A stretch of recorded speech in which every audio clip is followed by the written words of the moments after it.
Hello and welcome to Good or Bad. I know it's been a while since the last one, and I know you've all waited so patiently, but as you can see, I'm back now and ready to face the nightmare. Again. For the 5th time. Will they ever end? Will it ever end? Will it ever end?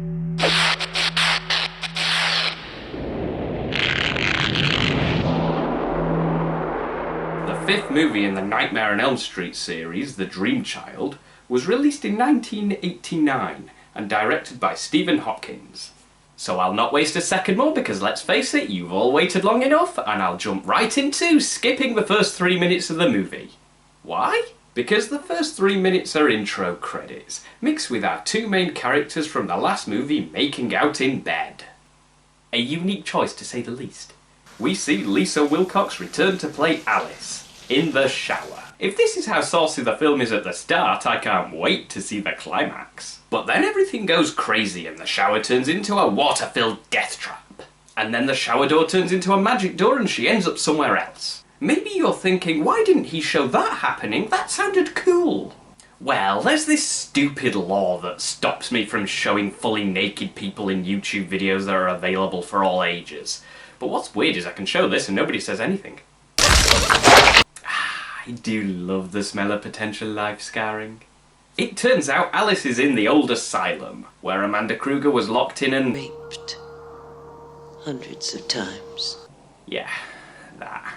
The scene shows Amanda being accidentally locked in and then Alice wakes up, or does she? And then we cut to graduation. Everything's nice and happy, but then Alice sees the omens of Freddy Krueger. But how? She is awake. How is he doing this? My god, this film is so engaging. Then everything goes dark and Alice is transported back to the asylum, where she witnesses the birth of Freddy. And yeah, it's as messed up as you would expect, although I think they missed the head spinning. Little baby Freddy bolts and Alice follows him into the church where she last defeated him. Which of course means the baby climbs back into Freddy's clothes and he is reborn. Are Freddy's clothes magic or something? Do they transform him? Or is that just what Freddy looks like naked? If it is, no wonder why he was a pissed off psycho lashing out at all the good looking people. You know, I think we've uncovered the truth about the Dream Killer. He's self-conscious. Bit of a cop-out to be honest. Well, I guess some things are best left unexamined. So Freddy's back and cockier than ever, if you can believe that. And after scaring Alice a little, Amanda crashes the party and informs us that Freddy brought her back into the picture so he could be reborn. But Amanda assures him that she will stop him. We'll see, bitch. We'll just see. Amanda then tells Alice that she must be released from her earthly prison, but she can only give Alice vague directions before Freddy cuts her off. Then suddenly Alice is being moaned at by a boss for being 4 hours late. So she was in the dream world without being asleep, then she was in the real world without waking up. What the hell is going on? Or was that just a really bad jump cut? Now we see her boyfriend, Dan, played by yet another returning cast member, Danny Hassel, chilling out beside the pool. Then he gets a phone call from Alice saying he's back. So Dan rushes to her aid, only to get killed by Krueger on the way. Yeah, you know the rules, Danny boy. Only one person besides Krueger gets to return for a full sequel. Unless the movie's name is New Nightmare, in which case anything goes. Okay, so Freddy made Dan crash his truck in view of Alice, who promptly faints when she sees the wreckage, and I must say, graphically, Dan's death is pretty gruesome. Alice then wakes up in the hospital, and after blabbing about Dan's death, she discovers... You're just a little pregnant. Of course, Freddy is manipulating the real world around her, transitioning seamlessly from the dream world to reality without a problem, and she is having a baby, an unborn baby which Freddy is using to... Okay, I have no idea. It's just too well hidden, but don't worry, I am sure there's a damn good explanation which isn't given away in any shape or form. At all. Okay, so they keep her in overnight for observation, and during the night she meets Jacob. Jacob says that he is sorry her boyfriend died. Alice questions how he knew that, and he says that she looked sad so he came in to see if she is okay. And then he disappeared. Well, who hasn't stayed overnight at a hospital and have a creepy psychic kid walk in and then talk to you and then just disappear? practically everybody. The following morning she tells her friend, but her friend tells her that there isn't even a children's ward. My God, this movie throws all kinds of mysteries at us, and with no clue to piece things together. If only there was some kind of obscure answer in the title. She tells her friend about Freddy's birth, death, and his demonic dream killer return. You know, just once, I would like a Nightmare sequel that doesn't feel the need to explain what Freddy is. This is the bajillionth sequel. It's not the movie's fault if somebody goes into the 5th movie and doesn't know what's going on. It's their fault. They should see the other movies. We shouldn't need a recap every single time. Well, never mind, because Freddy strikes again, he force-feeds someone to death, and her friend doesn't take the news of this death well at all. So they go to check up on him. Good thing too, because later that night, Freddy tries to kill him too. You see, Mark is a comic book enthusiast, so Freddy put him in one. But then Alice starts drawing her way into the picture and saves him. But then the sight of his own blood makes him faint, which makes him wake up. Yeah, dream logic. Alice comes face to face with Jacob again. She has a bit of a chat with him and he tells her he is having bad dreams. Okay, so she is experiencing Freddy doing whatever the hell he wants even though she is awake. She suddenly finds out she is pregnant, and then she starts seeing some kid in random places who knows things about her he really shouldn't know, and then he says this. You don't even care about being a mom. How come you don't think about me? So when talking about his mother to Alice, he uses the word you, and the movie is called The Dream Child, which means it's just too well hidden. Sorry, I just can't see it. It's just too well hidden. Then Jacob says he's waiting for his friend with a funny hand, who was the one that told him that his mother didn't like him. Oh, Freddy, are you telling porkies again? Jacob says Freddy is calling him, so he runs up the stairs. Alice then follows him, but finds herself back in reality with Mark, who now believes Alice and goes off to find more info on Kruger. Remember when learning more about Kruger made him more dangerous? I miss those days. She goes to have an ultrascan to see if her baby's alright, and then she asks a startling question. Dr. Moore, do unborn babies dream? Oh, of course! An unborn baby can dream, which means... Nope, still not getting it. We see Freddy is inside her. No, not in that way. You lot disgust me. Feeding time. Soul food for my boy. Oh! Freddy is using the unborn baby's dream state to wreak havoc in the real world. How did I not see that? When she comes around, she freaks out and the doctor calms her down. And when she leaves, he picks up the telephone. No, I see what you're doing. Alice and Mark try to come up with a plan to stop Freddy, and Mark delicately says that she can stop him with an abortion, which she says no to, and no more is said about it. Okay, I like that they mentioned that idea and then quickly shot it down, because a Nightmare on Elm Street movie would have been a really weird place to have an abortion debate. She stumbles across papers with Amanda Kruger's face plastered all over them, but before she can investigate, she gets called down to a discussion with Dan's parents. They are offering to adopt the baby, but when Alice declines, they say they are concerned about her mental stability because they got a call from the doctor. See, I knew the doctor was up to something. How dare he care about a child's welfare? How dare he? He's part of me, and I'm not giving him to you or anyone else. They found out that Amanda Kruger killed herself after Freddy's trial, but they never found her body, so her soul must be trapped in torment. They reach the conclusion that they must find her earthly remains. Took them a while, considering Amanda told Alice at the start of the movie that she must find her earthly remains.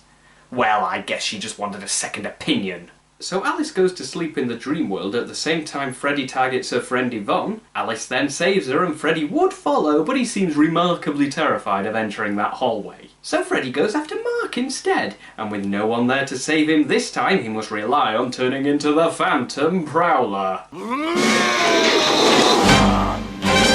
Time to die, you scar-faced limp dick! I cannot see this scene getting any more cheesy than it already is. Faster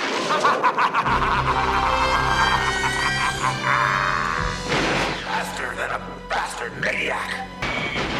More powerful than a local madman! It's Super Freddy! Oh my god! And it did. It actually got cheesier than it already was. This scene is so silly, it's amazing. Freddy then cuts Mark to shreds. Literally. They find out about Mark's death and Alice's father drags Alice home so she can rest, but she tells Yvonne, the new Freddy believer, to go to the tower and find Amanda. While Yvonne searches through the asylum in reality, Alice searches in the dream world. After playing cat and mouse with Freddy, Alice pushes him into the room where the psychopaths dwell, in the dream world at least, and they rip him to shreds. But of course that doesn't stop him and he appears elsewhere talking to Jacob. Alice tells Jacob to run, so they have a bit of a chase around the maze of stairs. You know, this scene is really well shot. In fact, the entire movie is, but I'll go into that in more detail later. Freddy realises he needs to up his game if he is going to catch them, so he brings Dan in. Freddy reveals Dan to really be Freddy, almost instantly. Okay, so how did that help Freddy capture them? Maybe it was just to screw with their heads. Freddy then climbs out of... No, there's actually very few ways I could say this and make it not sound dirty. Let's see, what have we got? Freddy rips his way out of Alice. No, that does not sound not dirty. Freddy exits Alice? Removes himself from Alice? Departs Alice? Freddy ejects himself from Alice. Yes, I'll go with that. That sounds the least dirty, but it does sound messed up. Which, to be fair, visually it was. All is beginning to seem hopeless, but then Yvonne finds Amanda, which frees her. Was she just playing a very hardcore game of hide and seek? Anyway, Amanda tells Jacob how to defeat Freddy. Which is apparently to do an impression of the girl from The Exorcist. Okay, so all the souls pull their way out of Freddy, and in 4 it looked cool. Kinda disturbing. Well, actually very disturbing, but it was still quite cool. But this... it looks like something from Looney Tunes. Alright, the souls pull Kruger's baby form out of his clothes and Amanda picks him up just as Alice picks up Jacob, now in his baby form. It's like a baby horror rendition of Transformers. They each absorb their babies and Amanda walks away and tries to keep Freddy inside her, and honestly, this bit kind of works. So, well done on that bit, movie. Well done. I'm not going to clap, you don't deserve that. But on this one part, well done.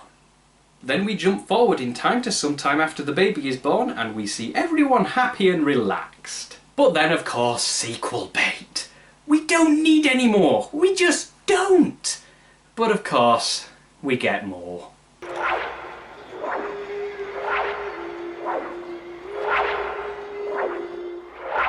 So that was A Nightmare on Elm Street Part 5, The Dream Child. So how did it do?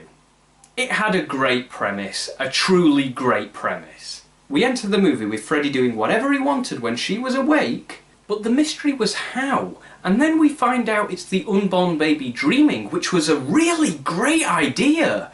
Seriously, a brilliant idea, but sadly, we already knew going into the movie it was called The Dream Child. Maybe if we didn't know, it could have been saved. Because the rest of the movie was bland characters, good acting but bland characters, some interesting deaths such as the comic book guy, great use of colour and camera work throughout the movie. As I mentioned before, the majority of the film was shot really well, especially during this scene. The effects were great, it really did look like a maze of stairs. Which is honestly one of the best dream sequences in all of the Nightmare movies. Well, in regards to the layout and the absurdity of it. And now for the film's soundtrack. It was good. It worked. I don't really have much to say about it. It just worked. Next. Okay, so overall, I don't like this movie, yet I've had quite a few good things to say about it. So, why don't I like it? Well, it's simple really. While this movie may have a good soundtrack, great premise, and a really good atmosphere, it's just so boring. Nothing in this movie really grabbed me when I was watching it. I don't think I could even chalk it up to because this movie was just okay. Because it's not. It's not good, it's not bad, it's just forgettable. Which is honestly the worst thing you could say about any movie. I mean, I really didn't like Freddy's Revenge, but at least it was memorable. This movie's ending was also very lacking. They begin the movie with Amanda saying, "I will stop you," and then at the end, she stops him! There was no struggle, just Freddy taunting Alice and Jacob, not killing them because he needed them alive, so they weren't in any danger at all. Then Amanda shows up, pretty much says you're dead, and then that's the end. It was easily the worst ending for a nightmare movie, at least up to this point. As for the effects, aside from a few scenes such as Dan and Mark's death, and of course this scene, the effects were pretty lacking, especially compared to some of the previous movies, but think of that as more of a compliment to the other movies than an insult to this movie.